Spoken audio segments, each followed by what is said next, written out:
I was sat in bed the other night and I was browsing through a carp forum, and there was one subject that caught my eye, and basically it was 4 or 5 blokes falling out about mono, Diawa hypersensor to be specific, and I thought that's what I'm going to discuss in my next video. So yeah, let's have a look.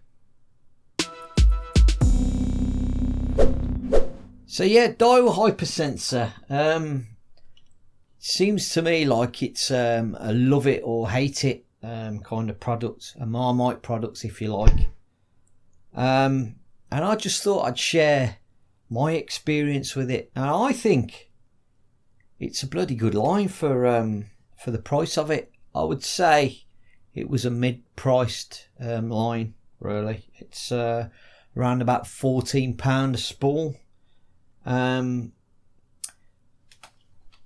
what I will say about it is I think it's a fantastic casting line, but there's all sorts of marketing claims on the spool. Hyper knot resistance, hyper abrasion resistance, and low diameter equals longer casts. Now I do agree with that last point, because it is a really, like I said, it's a really good casting line. But hyper abrasion resistance, no, I'm sorry, I'm not having it. It's poor. It's poor in terms of abrasion resistance. So if you're after a mono for long distance casting, this is probably really worth considering as your next purchase if you're not already using it. But if you're after something really robust and something that sinks really fast, this isn't for you. Now, I went to France and I didn't take this with me because I didn't know what I was up against, what sort of water I was fishing. So I took 3 spools of the Shimano Technium, which incidentally is a very good line, but it's quite pricey. And I took 3 spools of the Korda Subline, which I actually used in the end. Now that is a fantastic, robust, heavy duty, if you like, and it sinks really well. Very good abrasion resistance.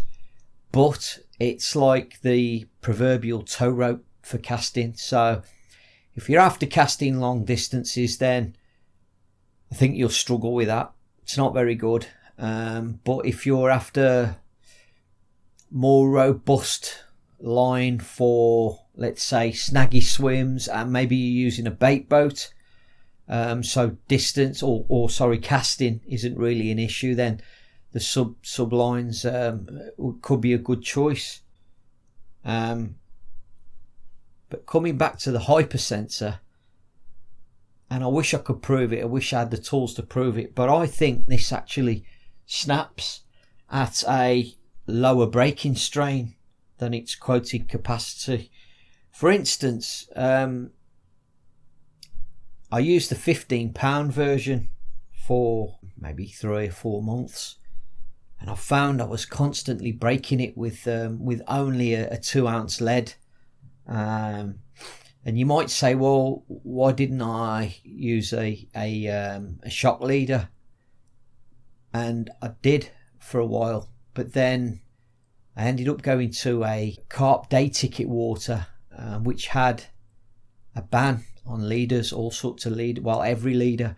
So what I did was, to get round it, I actually went up to the £20, and you might shake your head thinking, what is he doing? But the diameter of the hypersensor is really really low, really slim, if you like.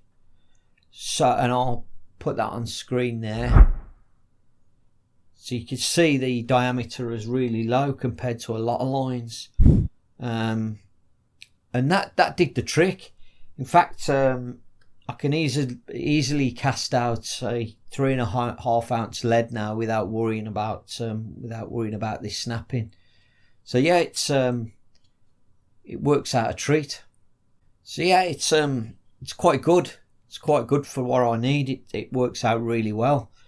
So I think when we're choosing line, I think we definitely have to look at our fishing styles, if you like, or where we go fishing, what rods we use, test curve, the composite of the rod, the amount of lead we're using, because all these factors have a direct correlation in this stuff snapping.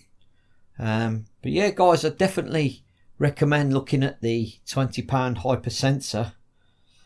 I have seen a few people saying it's unreliable and it does end up snapping, but I